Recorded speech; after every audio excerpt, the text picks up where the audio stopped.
Say you just got a degree, a PhD in sociology, and you're just starting your first couple of days in the sociology department. The small, big, medium university doesn't really matter. Well, you've got to get some research rolling. You've got to do something besides teach undergraduates that black people are relentless victims of relentless white racism all the time, everywhere. That explains everything.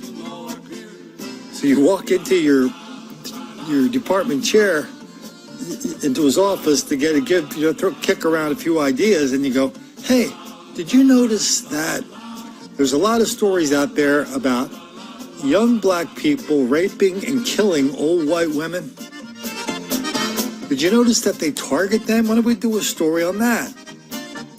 Now, if the guy is not thrown through the window of the 7th-story sociology department's office, people that he works with are going to very, very quickly wonder what he's even doing there in the first place, and they're just going to mark him on some level as a short-timer, no hope, no tenure, no professional advancement. But that same guy walks in there and says, listen, man, there's so much, he says, listen, why don't we do a story on, why don't I do some research on white racism and how white people are always messing with black people, and we know there's only 3 reasons for it. Or at least why black people say white people are always messing with black people. There's only 3 reasons for it. 1, it's not really happening. 2, white people do it too. 3, white people deserve it. Do you think we can get some? Do you think we could get some research out of that? Do you think we could find some really good examples of that and talk about that in my first research paper, in my first book that nobody's going to read?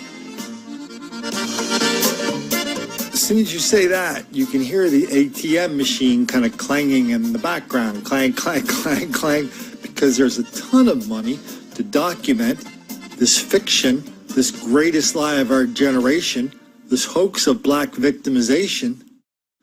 But there is no money, no opportunity, no professional advancement in saying, hey, did you notice how this black dysfunction is wildly out of proportion? Did you ever notice that? That's a dead end. The operative word being dead. New at 9, police investigating after a deadly home invasion early this morning. It happened on Gertrude Avenue just before 2 o'clock. Police say a 94-year-old woman was killed. A 74-year-old woman also assaulted.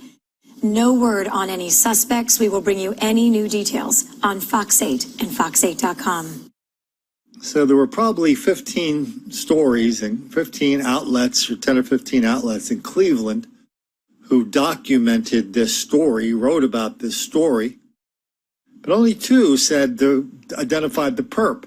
The other ones did the whole, we haven't arrested anybody yet, or we don't have a description yet, or this or that, or this or that, or they just ignored the whole thing.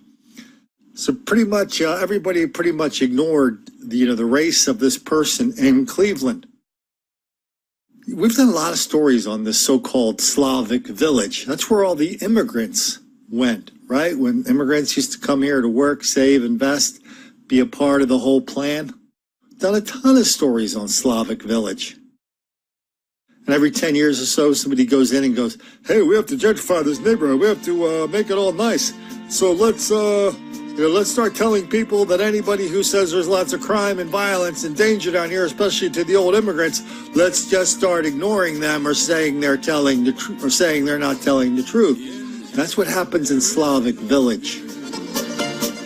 People who, and we get a lot of people living in these old neighborhoods where old people are targets of black violence and criminality wildly out of proportion.